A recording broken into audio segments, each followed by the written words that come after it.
Bonsoir à tous, merci de nous rejoindre pour cette édition de 22 heures. Voici les titres que nous allons développer ensemble ce soir. Accord conclu sur le pacte de responsabilité entre le patronat et 3 syndicats. La CFDT, la CFTC et CFE-CGC ont trouvé un compromis avec le MEDEF malgré l'absence d'engagement chiffré sur les créations d'emplois. L'analyse dans cette édition de notre chroniqueur économique Jean-Louis Gombaud. Jean-Pierre Bel ne briguera pas un nouveau mandat à la tête du Sénat en septembre prochain. Le président de la Haute Assemblée l'a annoncé aujourd'hui dans une tribune publiée dans le journal Le Monde. Une décision très ancienne selon Jean-Pierre Bel et qui correspond à un choix personnel. Patrick Buisson enregistrait bien ses conversations à l'Élysée avec Nicolas Sarkozy et à l'insu de l'ancien chef de l'État. C'est la nouvelle affaire qui empoisonne la droite. Les réactions du côté de l'UMP sont ulcérées.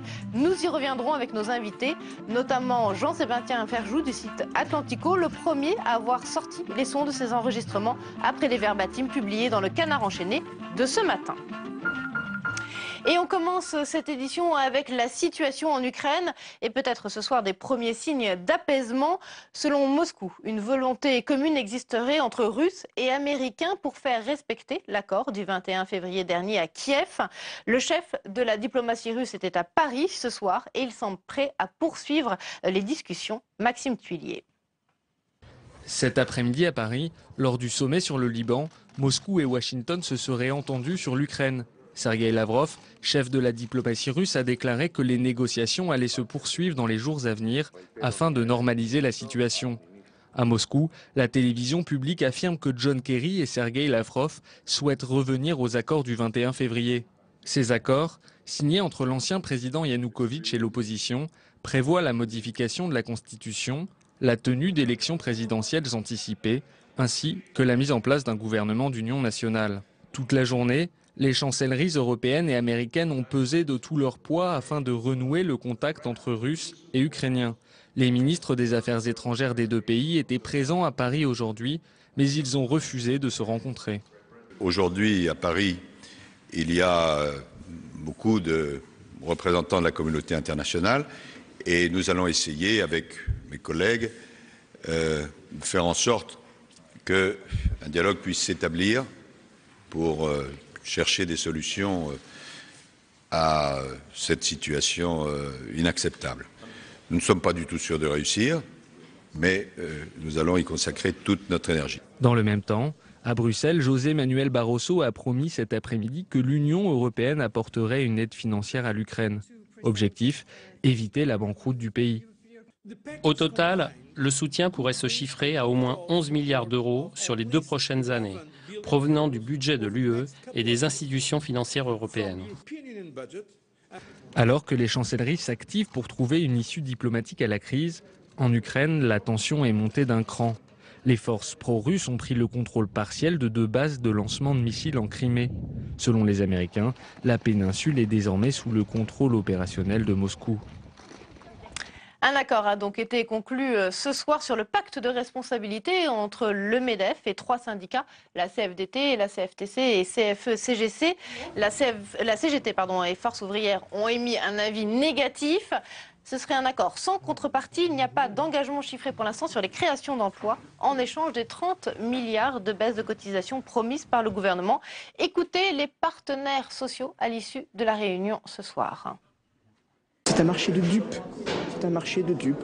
Donc c'est prends l'oseille et tire-toi. Ce soir, la CFDT estime que pour la partie engagement des partenaires sociaux sur le pacte, elle a obtenu ce qu'elle demandait.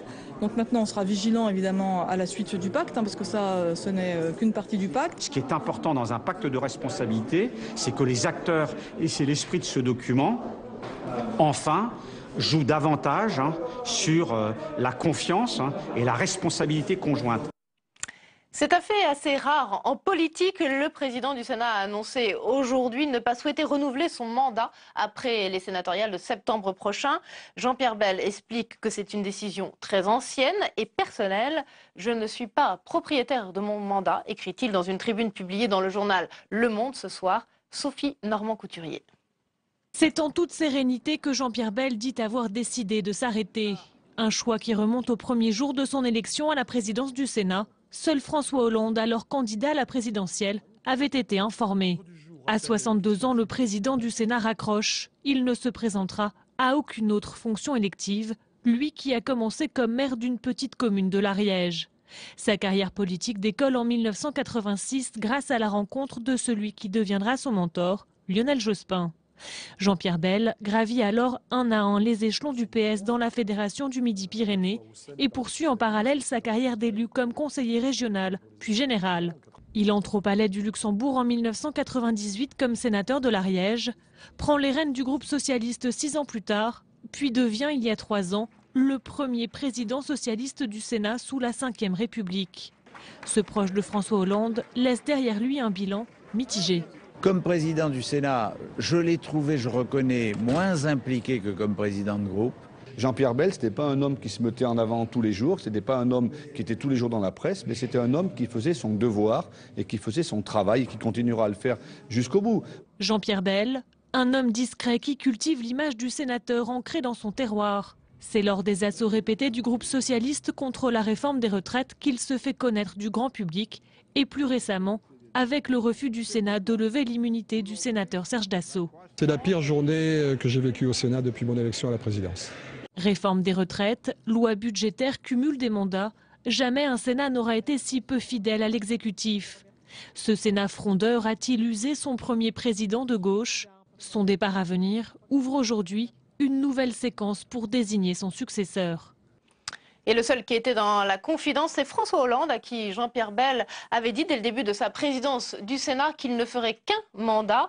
Cet après-midi, Jean-Pierre Bel nous a accordé une interview exclusive dans laquelle il revient sur les raisons de son choix, des propos recueillis par Gilles Leclerc. Depuis que je fais de la politique, je me suis toujours promis d'être fidèle à certains principes. Il ne faut pas en avoir trop, sinon on est vite pris à défaut. Mais 2-3 principes que je me suis toujours, je l'espère, appliqués. En particulier, vous avez vu que j'ai souhaité depuis 2008 ne pas cumuler les mandats. Donc j'étais en mandat unique, tout en étant sénateur. Et puis, bien sûr, l'autre principe, c'est plutôt de me comporter comme citoyen en phase avec le monde dans lequel on vit et de ne pas donner l'image ou la caricature de ce que j'ai malheureusement quelquefois constaté. Vous savez, la vie politique, elle n'est pas facile. Et il y a un moment dans son cheminement où des petites fenêtres s'ouvrent. Et si l'on considère qu'à un moment il faut arrêter, il faut savoir choisir cette fenêtre. Si vous la laissez passer, plus tard, vous aurez 1000 raisons d'attendre, de ne pas écouter et de toujours considérer que vous êtes indispensable. Alors vous savez, les gens indispensables, il y en a beaucoup, mais ils ne sont pas tous aujourd'hui présents sur Terre. D'un certain point de vue, si on vous entend bien, c'est un choix, on va dire, assez moderne dans la conception de la politique. Oui, je voudrais bien arrêter quand on en a envie. Oui, je voudrais bien que la politique évolue. Je pense qu'elle va évoluer. Je pense que ce que l'on trouve un peu extraordinaire aujourd'hui sera dans quelques années tout à fait normal.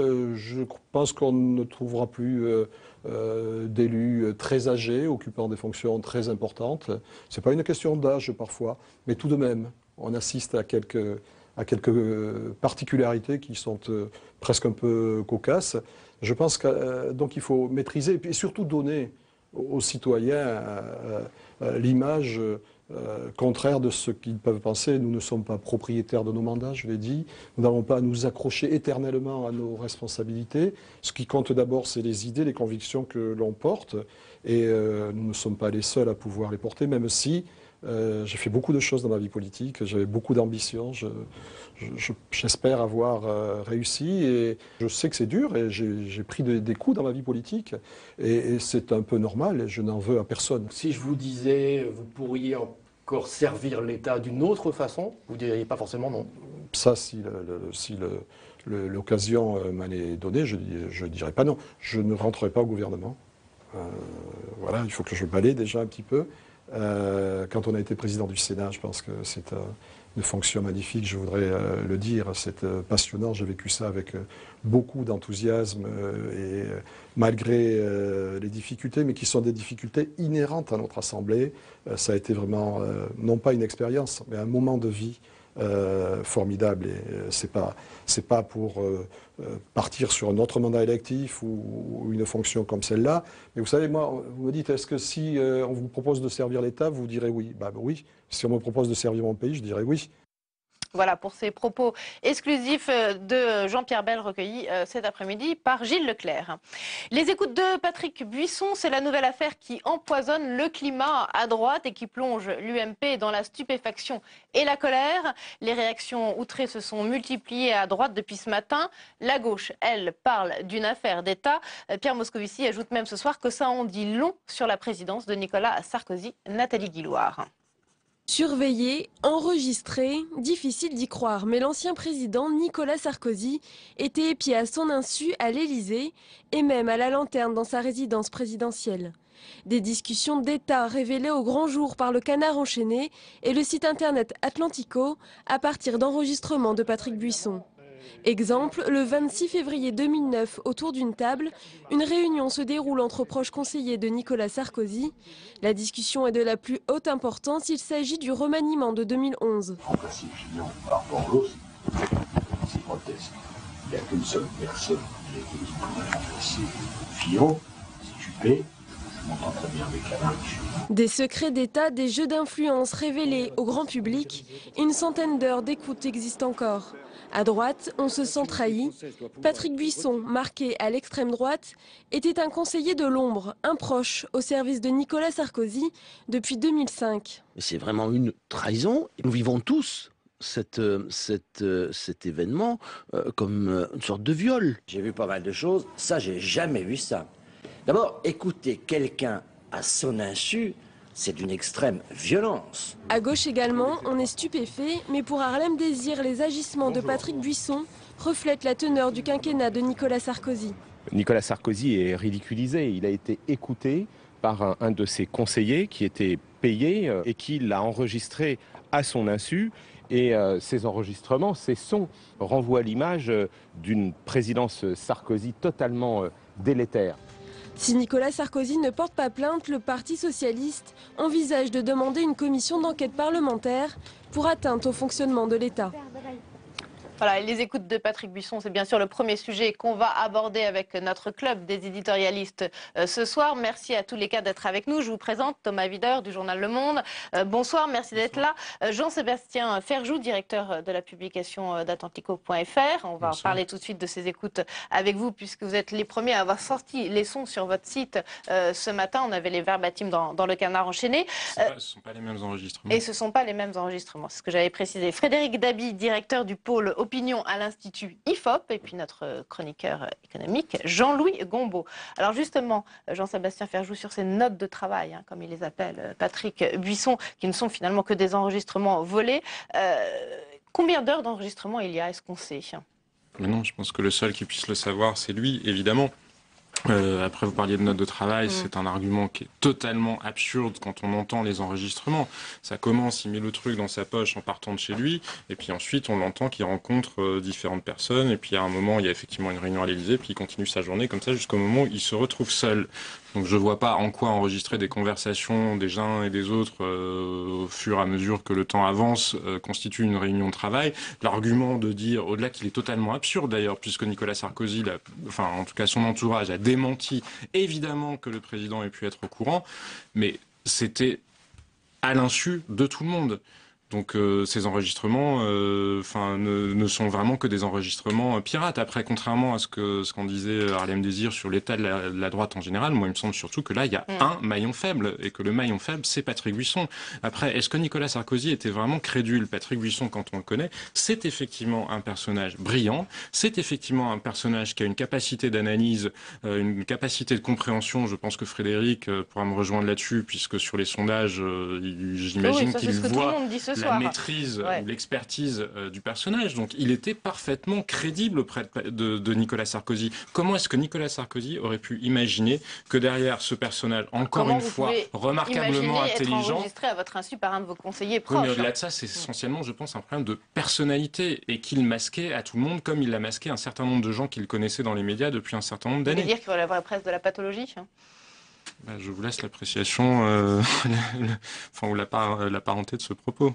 Thomas Wider, on a entendu la gauche parler presque d'une affaire d'État. Est-ce que c'est une affaire d'État, ces enregistrements volés de Patrick Buisson? Je pense que c'est une affaire qui est évidemment grave, mais c'est affaire d'État. Qu'est-ce que c'est qu'une affaire d'État? On n'en est pas là. Ça pourrait devenir une affaire d'État, en tout cas si d'autres enregistrements sont révélés et qu'il y a éventuellement des secrets d'État qui, à ce moment-là, viennent sur la place publique et des choses beaucoup plus compromettantes pour le fonctionnement de l'État que les propos qui ont été rapportés aujourd'hui et qui concernent en fait des opinions émises sur les uns et sur les autres. Alors ce qui est sûr, c'est qu'évidemment, il y a plusieurs niveaux dans cette affaire. Il y a ce que ça dit de la personnalité de Patrick Buisson, qui déjà pour beaucoup de gens était sulfureuse, douteuse. Beaucoup de gens à droite s'en méfiaient, à la fois pour des raisons idéologiques, comportementales, toutes les histoires derrière des sondages de l'Élysée, des histoires d'argent, etc. Ça, c'est quelque chose. Mais à la limite, j'ai envie de dire, le grand public, il s'en fiche de Patrick Buisson. Enfin, c'est une personnalité comme ça qu'il découvre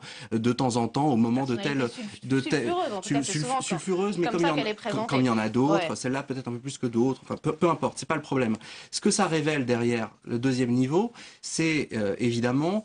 la teneur des conversations. Si à un moment donné on a un feuilleton avec cette histoire et puis toutes les semaines ou tous les 3 jours on apprend que Sarkozy disait telle ou telle chose d'un ministre, d'un conseiller, etc., ça va finir par donner de la droite française l'image d'un panier de chocolat absolu. Il le fait régulièrement dans toutes les réunions de l'UMP, de dire du mal des uns et des autres. Oui, mais bon, si vous voulez, il y a des Est-ce que ça fonctionne si différemment à gauche? Mais sans doute pas, si vous voulez. Mais sauf que là, on est sur un substrat qui est déjà un substrat particulièrement délétère. S'il n'y avait que l'histoire Buisson et un enregistrement dans un salon de l'Élysée, ce serait quelque chose. Mais tout ça s'accumule. On est 1 an après l'histoire Fillon-Copé. Fillon-Copé, c'était quoi? C'était une ambiance de tricherie. On est quelques jours après les révélations du Point sur Copé. Là, c'est une ambiance de favoritisme. Là, aujourd'hui, on est dans quoi? On est dans une ambiance de trahison. Tricherie, favoritisme, trahison, tout ça aux yeux du grand public, c'est délétère pour la vie politique. Alors on va demander à Frédéric Dabi s'il est d'accord, est-ce que ça témoigne d'un climat délétère. Avant, je présente quand même Hervé Baudry, que j'ai oublié de présenter tout à l'heure, dessinateur qui est présent à nos côtés tous les mercredis soirs. Avec le traitement, avec les buissons, tout ça. Je reviens.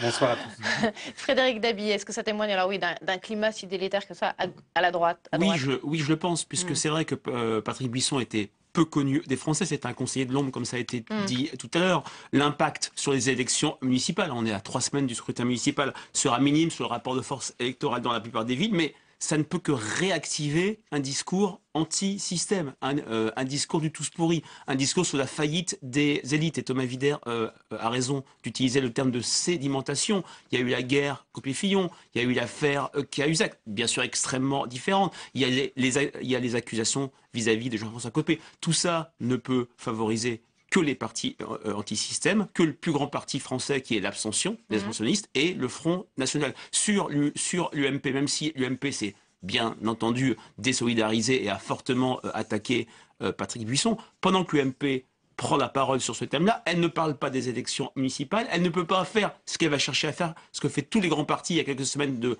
nationaliser, donner une dimension nationale à la possibilité de vote sanction de la gauche le 23 et 30 mars prochain. Tout ça, c'est extrêmement gênant. Et on peut peut-être plaindre ce soir Fabienne Keller, qui accueillait pour son grand meeting à Strasbourg François Fillon, Jean-François Copé, Jean-Pierre Raffarin. Ça devait justement être une image d'unité à Strasbourg, et là c'est raté. Jean-Sébastien Ferjou. Mais encore une fois, je vois pas en quoi ça met vraiment en cause l'unité de l'UMP. On parle d'une personne seule, c'était pas un système, il s'est pas ligué avec d'autres pour posséder à ces enregistrements-là.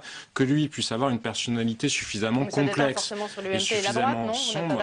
Je suis d'accord avec les propos qui ont pu être tenus par mes camarades d'en face sur effectivement l'espèce de climat lourd et délétère qu'il y a à l'heure actuelle. C'est d'ailleurs pour ça que je l'ai dit clairement aujourd'hui à plusieurs reprises, il n'y aura pas de feuilleton, en tout cas en ce que ça concerne Atlantico, parce que je trouve que précisément on vit dans un climat suffisamment pénible comme ça. Après, ça me paraissait aussi utile, étant donné ce qu'on apprenait du personnage, que les choses soient mises au clair. Mais encore une fois, c'est un homme seul.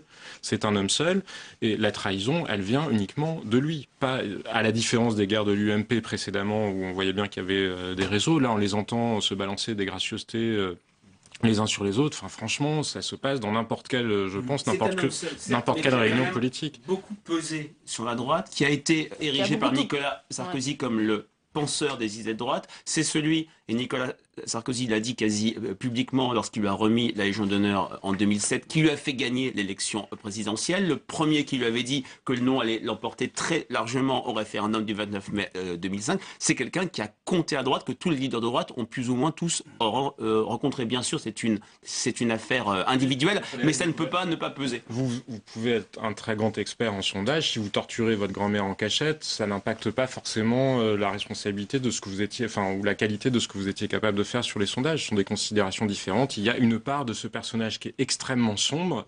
Et puis voilà, il y avait ses grandes qualités par ailleurs, effectivement. Mais il se trouve que là, effectivement, on se rend compte que ça devenait difficile de continuer avec lui. C'est la teneur des conversations qui me frappe. C'est-à-dire qu'on n'apprend pas grand-chose en réalité. On apprend qu'il y a quelqu'un qui écoute, qui diffuse, etc. Mais c'est un cancanage des pics lancés à gauche, à droite. On apprend quand même de la part de Patrick Buisson. Lui se soucie, puisque c'est au moment, pour rappeler le contexte, du remaniement de 2011. Claude Guéant quitte le secrétariat général de l'Élysée pour devenir ministre de l'Intérieur. Et on entend clairement Patrick Buisson se préoccuper hors de la présence de Nicolas Sarkozy, mais auprès d'un autre conseiller, de dire est-ce que Xavier Muscat, je ne sais plus quelle est la formulation exacte, mais en gros, saura aussi bien y faire avec les juges. Il faut le briefer rapidement parce qu'il va falloir qu'ils comprennent comment faire comme Guéant. Oui, puis on entend aussi Patrick Buisson dénigrer Nicolas Sarkozy. Ah oui, absolument, mais c'est là où la trahison, elle est à des tas de niveaux différents. On apprend la trahison, mais ce que je veux dire, c'est qu'on a, on a l'impression d'un café du commerce quand même. Quand on écoute ça, le café du commerce à l'Élysée, on ne voit pas de discussion. Mais je ne nie pas le caractère perfide, Judas, même on peut dire de l'affaire.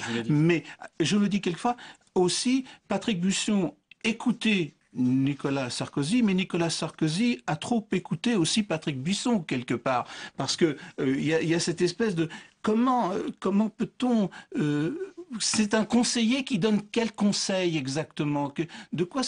Quel est le contenu de toutes ces conversations? C'est assez creux. Il est dans une situation. Après, on peut avoir des différences. Là, c'est même pas un point politique, c'est d'ailleurs un point de stratégie. Effectivement, ce qui se dit à l'intérieur d'un cercle, il y a ce que vous venez de dire, c'est-à-dire sur un moment donné, des liens qui ne sont peut-être pas ceux qui auraient dû exister entre un moment donné le secrétaire général de l'Élysée et le parquet. Là, on touche à des affaires qui peuvent être potentiellement importantes, voilà. Et puis, vous avez aussi dans ces enregistrements ce qu'on a vu du lien qu'il peut avoir entre le centre du pouvoir exécutif et la direction d'un grand journal aussi. Là aussi, on est dans un contexte où les hommes politiques sont dénigrés, où les journalistes sont particulièrement décrédibilisés, et tout ça est nauséabond. Et maintenant, Buisson, je vais vendre des dictaphones. Oui, je crois que maintenant, son avenir, on ne sait pas ce qu'il va devenir, ce monsieur Buisson. Tout à fait. Il est président d'une chaîne de télévision. Histoire. Oui. Exactement. Le Parti socialiste qui souhaite une commission d'enquête, est-ce que c'est bien raisonnable? Est-ce que c'est efficace, surtout Thomas Wider? Je pense que on est très loin du compte. Enfin, c'est pas le sujet. J'ai envie de dire, c'est absolument pas le sujet. Non, mais effectivement, tout comme l'UMP pendant ce temps-là ne parle pas d'autre chose, mais un peu contrainte et forcée. Mais pour le coup, le PS pourrait se préoccuper de sujets peut-être un peu plus importants pour le quotidien des Français. Ce qui est préoccupant, si vous voulez, c'est qu'on est quand même on est maintenant quasiment 2 ans après l'élection présidentielle. On a eu, c'est normal, après une défaite, une opposition qui se reconstruit, des règlements de compte. Mais là, le processus d'autodestruction se poursuit, alors même qu'on est dans une phase qui est préélectorale, avec des municipales et des européennes, où on pourrait espérer qu'il y ait un peu plus de débat d'idées et qu'on débatte de vision de la société sans être non plus trop idéaliste sur ce qu'est la politique. Et pourtant, l'UMP comptait sur cette soirée pour présenter une espèce d'image unie avec Jean-Pierre Raffarin, je l'ai dit tout à l'heure, Jean-François Copé, François Fillon, sur la même estrade à Strasbourg. Oui, c'était clairement un visage d'unité, d'union. Après l'affaire Copé, l'UMP a joué plutôt mezzo voce, n'a pas accablé Jean-François Copé. On était sur la ville de Strasbourg, qui est une des grandes villes que l'UMP espère reprendre, même si pour l'instant les enquêtes d'opinion donnent le maire sortant Roland Ries être réélu, mais la droite progresse, et comme dans de très nombreuses villes où elle est sortante, la gauche recule sensiblement. C'est vrai que de ce point de vue-là, l'effet d'union, le spectacle offert n'est pas à la hauteur de ce que pouvaient attendre les principaux leaders de l'UMP.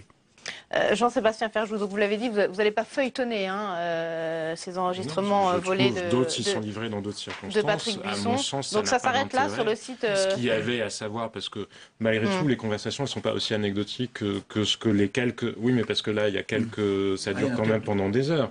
Il y a quand même des propos. Il y a une appréciation. On peut être d'accord ou pas d'accord avec la stratégie menée, en l'occurrence celle qui était défendue par Patrick Buisson, était de dire on est empêtré dans une position défensive, puisque Michel Alliot-Marie, à ce moment-là, avait été mis en cause pour des voyages privés en Tunisie. On est au moment des printemps arabes, et lui dit, reprenons la main. On va dire que c'est pas parce qu'on est contraint de le faire par l'opposition qu'on change Alliot-Marie. On va dire que c'est parce qu'il y a les printemps arabes, que les Français voient sur leurs écrans des images des immigrés qui vont déferler par milliers, par millions, et qu'on a besoin de réorganiser les fonctions régaliennes de l'État. Après, c'est une analyse politique, je pense, qui n'est pas absurde.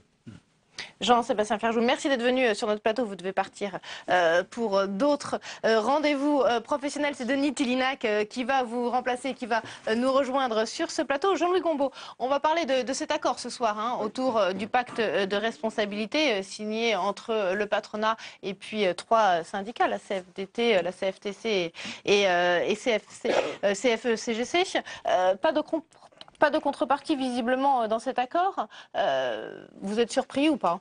Non, parce que de toute façon c'est la première bonne nouvelle depuis des semaines, voire des mois pour François Hollande. C'est vraiment la première chose importante qui lui tombe dessus et dont il peut être satisfait. Malheureusement, elle s'est entachée par la publication aujourd'hui même par la Commission européenne, comme quoi la France était maintenant mise sous surveillance je ne me rappelle plus du terme, pas accéléré, mais enfin spécifique, sous surveillance spécifique. C'est-à-dire la Commission européenne met en doute les possibilités pour la France de remplir différents critères. Et notamment elle précise bien que le contrat de responsabilité ne sera pas suffisant pour résoudre les problèmes de la compétitivité française. Donc il y a une très bonne nouvelle et puis le même jour, c'est vraiment la faute à pas de chance, le même jour tombe une mauvaise appréciation. Alors, vous êtes surpris ou pas, me demandez-vous. Je pense que dans l'accord qui a été signé cet après-midi, il reste à être signé quand même par les organisations syndicales, par les patrons des organisations syndicales, ce qui n'est pas encore fait. Il y a quand même un engagement. Disons qu'on va prendre des engagements sur des engagements d'emploi à partir de la baisse des cotisations qui seront permises aux entreprises. Des engagements d'emploi, mais qui ne seront pas chiffrés. Et c'est carrément dit dans l'accord qui est signé. Et en plus, on renvoie ça aux branches. C'est-à-dire que ce ne sera pas un accord, disons, MEDEF, qui va s'engager sur des créations d'emplois, ce qui d'ailleurs était tout à fait impossible sur le plan technique. C'était absolument impossible qu'une organisation patronale s'engage. Et on va se retrouver sur les branches. Autrement dit, mais il est bien précisé que les négociations commenceront quand les cotisations sociales baisseront. C'est-à-dire donc, ce que je veux dire par là, c'est que c'est pas gagné, quoi. C'est pas gagné et ça renvoie à plus tard. C'est-à-dire que ça retarde l'impact possible de ces baisses de cotisations sur la baisse du chômage et sans doute on ne le verra peut-être pas, cet impact, avant la fin du quinquennat. Ouais. Et c'est là la principale difficulté pour François Hollande, Thomas Villers, c'est la principale difficulté. Effectivement, on est au début d'une longue course d'obstacles. On a franchi le premier obstacle, mais ce premier obstacle, à la limite, j'ai envie de dire, c'est le plus facile à franchir. C'est comme une course de haies où les haies seraient de plus en plus hautes à franchir et périlleuses. Donc c'est une bonne chose, d'accord, très bien. Là, pour que les gens comprennent bien, ils se sont mis d'accord sur le fait que les branches vont se fixer des objectifs. Là, ça nous renvoie, d'après ce que j'ai compris, à avant l'été. Après, il y a effectivement toute la question de la baisse des cotisations. Là, la question est posée, comment est-ce qu'on va faire? La question de l'avenir du crédit d'impôt compétitivité emploi. Il va y avoir Jean-Marc Ayrault a dit a priori le week-end dernier qu'il serait maintenu. Il serait maintenu, oui, mais il y a des modalités très techniques dont il va être question dans la deuxième partie du mois de mars. Ça, c'est une chose. L'autre aspect du pacte de responsabilité, puisque c'est comme ça qu'il s'appelle, c'est, puisqu'il ne va pas y avoir de transfert sur les ménages de la baisse des cotisations sociales, c'est qu'il va falloir trouver des économies. Il faut trouver 50 milliards d'économies. Là, vous avez en ce moment des négociations qui se font à l'intérieur du gouvernement, où M. Cazeneuve, le ministre du Budget, reçoit les différents ministres. On est dans une procédure budgétaire accélérée, où des lettres de cadrage vont être données au printemps, et ensuite, il va y avoir une trajectoire qui va être donnée. tout ça pour vous dire, j'essaie d'être clair, mais la complexité... On a du mal à suivre. La complexité d'un processus avec des choses qui à la fois avancent en même temps et qui pour avancer ont besoin de se goupiller toute entre la elles. difficulté de vendre ce processus extrêmement complexe et long. Et pourquoi c'est très complexe? Parce qu'effectivement, on est dans des affaires extrêmement complexes, mais l'enjeu qui est derrière tout ça, c'est aussi le retour de la confiance. Parce que Hollande le dit souvent, il connaît bien l'économie, de la confiance dépend la croissance. Or, et là, on est vraiment dans quelque chose d'à la fois politique et sémantique. Comment faire retrouver la confiance aux Français avec une telle usine à gaz? Et je pense que c'est le défi qui se pose au gouvernement en ce printemps. Dont on ne verra pas les résultats. Et en plus, dont on ne verra pas les résultats tout de suite. Ce qui était quand même l'objectif recherché, Frédéric Dabi. En fait, tout ça se heurte au court-termisme de l'opinion, à l'impatience de l'opinion. Et Thomas Wider parle de confiance. Un sondage IFOP fait peu de temps après l'annonce du pacte, c'était déjà il y a 1 mois et demi, où on voyait que les Français étaient sur le principe d'accord et favorables à ce pacte, mais ils étaient à un même niveau défiants vis-à-vis de la capacité des entreprises de créer plusieurs centaines de milliers d'emplois et défiant à un même niveau également, à 73%, à l'idée que le gouvernement allait réussir à faire autant d'économies. On a l'impatience, le court terme, face à une véritable usine à gaz, c'est très très compliqué. Ouais, et puis François Hollande, dans sa besace, pour se relancer, il a 2 armes, ce pacte de responsabilité et puis un éventuel remaniement. Oui, mais je pense que le remaniement, c'est d'abord, c'est quelque chose qui intéresse les commentateurs, peut-être les Français pendant 3 jours. Mais ce qu'il faut savoir, l'histoire fondamentale, c'est que de toute façon, on va être dans un remaniement, s'il a lieu, et quel que soit le moment où il intervient, qui ne sera pas un remaniement, si vous voulez, d'inflexion de ligne politique, puisque la ligne politique, elle a été redéfinie très précisément par François Hollande fin décembre et début janvier. Donc on va être dans un remaniement qui va permettre peut-être une efficacité plus grande, une équipe un peu plus harmonieuse, etc. Mais on va être dans l'écume des choses, ça va pas être un remaniement fondamentalement politique. Vous êtes d'accord, Frédéric Dabi, il n'y a pas d'effet. On n'a vraiment jamais vu un remaniement infléchir une cote d'impopularité. Ça a une dimension de communication. Le 15 de France que voulait présenter Giscard Hébert il y a très très longtemps, mais on reste sur de la communication et comme dit Thomas, l'écume des choses. Ouais, et puis sur le pacte de responsabilité, il y a un dernier aspect politique aussi, c'est le fameux vote de confiance. François Hollande s'est engagé sur ce vote de confiance à l'Assemblée nationale et la question c'est de savoir notamment s'il n'y a pas de contrepartie dans le pacte de responsabilité tel qu'il a été conclu entre les partenaires sociaux, en tout cas il y a des contreparties chiffrées. Chiffrées. Bon, oui, mais c'est ce que demande Jean-Louis, une partie de la gauche du Parti socialiste. Donc du coup, est-ce qu'il y aura une majorité à l'Assemblée nationale? Il y aura sans doute une majorité. Il se passera exactement ce qui se passe depuis le début du quinquennat. Alors, à savoir que vous aurez quelques députés qui ne voteront pas, qui se disperseront dans la nature. Mais la question, je pense qu'elle est moins... elle est évidemment posée à la gauche, mais la gauche votera globalement, sauf énorme surprise. La question, c'est est-ce que il va y avoir, compte tenu de la gravité du moment que traverse la France, une partie du centre, voire de la droite, qui, parce que philosophiquement et politiquement, elle peut se retrouver sur le pacte de responsabilité, qui osera franchir le pas et sortir un peu de cette bipolarisation qui est celle de la vie politique depuis 1958. Et si, à partir de là, il peut y avoir quelque chose, appelons pas ça Union nationale, ça s'appellera pas comme ça, on n'est pas là-dedans, mais disons une majorité un petit peu recomposée, un peu ouverte, avec des gens de bonne volonté qui peut aller au-delà du PS et des Verts. Ça, ce sera une question intéressante, mais je suis assez peu...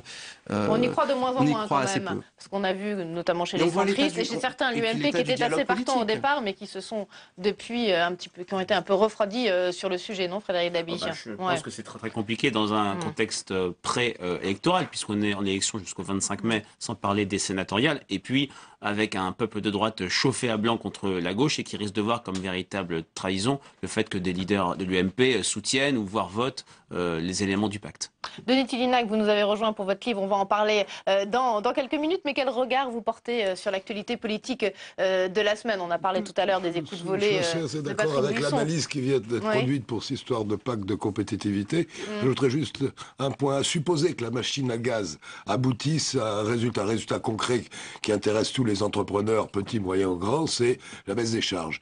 Entre un moment où un chef d'entreprise a cette aubaine, il va falloir qu'il reconstitue sa trésorerie un an, et puis dans un deuxième temps, qu'il conquiert de nouveaux marchés qui justifieraient de prendre des emplois, qui sont impossibles à chiffrer. Ça, les exigences des syndicats sont déraisonnables, ils le savent d'ailleurs, et ça va être 2, 3, 4 ans. Donc on n'est pas dans le court terme. Or, le court terme est exigible en période électorale. Donc c'est pas avec ça que Hollande se relancera. En plus, ça l'handicape politiquement une partie, l'aile gauche de son parti, plus les communistes et Mélenchon vont lui tirer dessus. Et comme il vient d'être dit très justement, il n'y a plus de porte d'entrée pour lui au centre. Et il en avait une après son élection. Il l'a fermée pour garder au gouvernement des écolos qui passent leur temps à lui tirer dans les pattes. C'est son problème, mais effectivement, je crois plutôt que les deux France, malheureusement, se radicalisent. Jean-Louis Gombault, juste pour finir sur le pacte de responsabilité, avant de parler des municipales, le premier finalement à avoir parlé de contrepartie chiffrée, c'était Pierre Gattaz, avec son fameux PINS, le patron du MEDEF, son fameux PINS, 1 million d'emplois. Alors c'était 1 million d'emplois qu'il liait à 100 milliards d'euros de baisse. Mais effectivement, c'était une erreur tactique de sa part de justement dire on ne peut pas avoir de contrepartie chiffrée et de proposer lui-même un chiffrage des contreparties. Donc effectivement, ça ne fonctionnait pas. Et ce qui est amusant d'ailleurs dans cette affaire... On peut voir le dessin, Pierre Gattaz, PINS micro. Oui, c'est un micro, ça peut servir aussi. Le plus amusant de cette histoire, c'est qu'il a persisté. C'est-à-dire que dès le départ, on voyait bien qu'il y avait une erreur tactique absolument majeure. Et malgré tout, ce qui montre que ce monsieur est un peu têtu, il a persisté dans son idée. Et au bout du bout, il obtient quand même ce qu'il souhaitait. Il n'y aura pas de contrepartie chiffrée, parce que sur le fond de l'affaire, et effectivement, c'est pas simplement un problème politique, c'est un problème technique. C'est-à-dire que c'est évidemment impossible. Alors ce qu'on va faire, c'est qu'on va négocier branche par branche des objectifs de création d'emplois. Mais une fois, je le répète, c'est important dans l'accord de ce soir, une fois que les baisses de charges seront effectif, c'est-à-dire que non seulement il n'y aura pas de contrepartie chiffrée, mais en fin de compte, on s'engagera à avoir des engagements uniquement quand les baisses de charges seront faites. On va parler maintenant des municipales. Merci Jean-Louis. Avec notre sondage de la semaine, Frédéric Dabi, le sondage IFOP pour Paris Match, Public Sénat bien sûr, et Sud Radio sur la ville d'Amiens cette semaine. Alors on va voir les chiffres s'afficher sur nos écrans. Mais le premier renseignement qu'on peut en tirer, c'est que la ville d'Amiens pourrait rebasculer à droite le 30 mars prochain. C'est ça Frédéric? Oui, c'est hautement possible, même s'il reste encore 2 semaines et demie de campagne. C'est une ville qui a été restée 20 ans à droite avec Gilles de Robien et au centre après avoir été très longtemps une ville communiste. Et là, très clairement, la liste d'opposition, conduite pas par une UDI, mais pas par une UMP, mais par un centriste, Brigitte Fauré, arrive nettement en tête et devance la liste municipale. Le maire sortant ne se représente pas de 10 points. C'est extrêmement net et sans doute 10 points d'avance. Et malgré la présence du Front National, ça crée une dynamique irrésistible que l'on voit au second tour. Moi, la particularité de la liste de droite à Amiens, c'est que c'est une alliance UMP, UDI, Modem. Oui, on voit que ça ne marche pas du tout, voire très peu à Paris. Ça peut marcher dans d'autres villes. Il y a un phénomène assez intéressant dans ce sondage qui sera une des clés du scrutin. On a un Front National qui est fort, qui fait à peu près le score que faisait Marine Le Pen sur Amiens à l'élection présidentielle et qui chute assez fortement du premier au second tour, qui recule de 3 points. Sans doute, y a-t-il là du vote utile d'électeurs frontistes anti-gauche qui veulent passer du Front National à l'UMP pour empêcher la gauche de conserver la ville. On pourrait avoir ce scénario sur d'autres villes, ce qui pourrait, je dirais, limiter la nuisance du Front National pour l'UMP. Mais en tout cas, Amiens, c'est une des grandes villes qui est, pas sûre, mais qui est probablement gagnable par l'UMP et l'UDI. Thomas Wider, comment vous voyez cette campagne des municipales cette semaine le débat politique a été pas mal pollué par Jean-François Copé, sa déclaration solennelle de lundi, par maintenant l'affaire des écoutes volées de Patrick Buisson. Ce que je pense, c'est que les électeurs vont beaucoup se déterminer par rapport à des enjeux locaux, malgré tout, puisque il y a eu une dépolitisation, une dénationalisation de la campagne par les appareils partisans, mais que ça ne veut pas dire que le climat national ne pèse pas. Et le climat national peut peser dans 2 directions. soit dans un sens de démobilisation de l'électorat de gauche, et ça c'est la grande clé pour la gauche, c'est-à-dire comment elle va mobiliser son électorat dès le premier tour pour créer une dynamique. Et l'autre chose, c'est la question du vote Front National, avec cette question qui est toujours très, très complexe entre des électeurs Front National qui peuvent être tentés de voter Front National, mais qui, comme c'est un électorat traditionnellement abstentionniste, finalement, le Front National ne fait pas le score aussi élevé qu'il pourrait faire. C'est vrai pour les municipales, ce sera très vrai pour les européennes. Et l'une des clés, je pense, des scrutins à venir, ceux de mars et de mai, ce sera de voir si justement cet électorat tenté par le vote protestataire va néanmoins voter, ce qui pourrait mettre le Front National très haut à des niveaux inégalés. Allez, on va laisser tomber les municipales pour ce soir. On va parler du livre de Denis Tillinac, publié chez Équateur, Du bonheur d'être réac. J'ai juste envie de vous demander, c'est quoi la définition d'un réac aujourd'hui, Denis Tillinac? Et du bonheur, mais ça, une autre émission. Réac seulement. Du bonheur, vous me semblez l'incarner pas trop mal.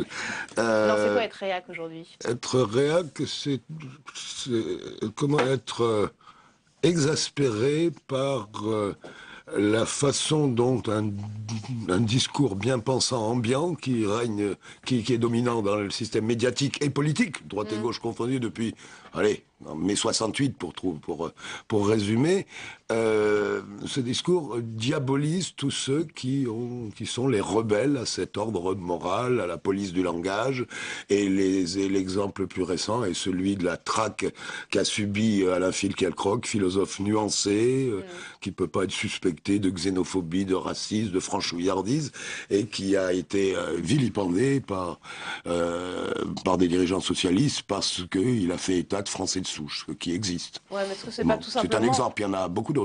Être réac, est-ce que c'est pas tout simplement avoir l'esprit de contradiction? Il peut y avoir de ça, oui. Ouais. Puis bon, j'ai voulu dépoussiérer un mot qui est diabolisé un peu comme dans les manuels de démonologie à la fin du Moyen-Âge. Hein. J'ai voulu montrer qu'un réac n'est pas un facho, un réac n'est pas xénophobe, un réac est simplement quelqu'un qui estime que la modernité est un tabou et que notre civilisation, nos sociétés sont en train de se rapprocher, l'air de rien, du meilleur des mondes d'Huxley.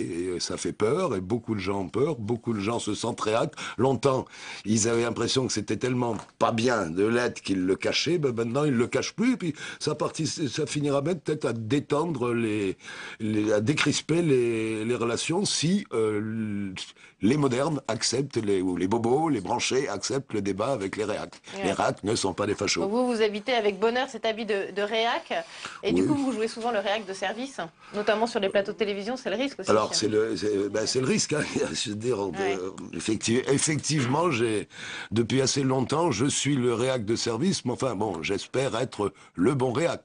On disait toujours, avant la guerre, que tout antisémite avait son bon juif. Et bon, j'espère être le bon réac des gens de gauche, et parmi lesquels je compte beaucoup d'amis. Et là, on peut regarder et commenter ce dessin d'Hervé Baudry. Vous connaissez la famille Chirac, et donc est-ce que la dernière sortie de Bernadette Chirac sur son canton, avec la menace, est-ce que c'est une manifestation réac alors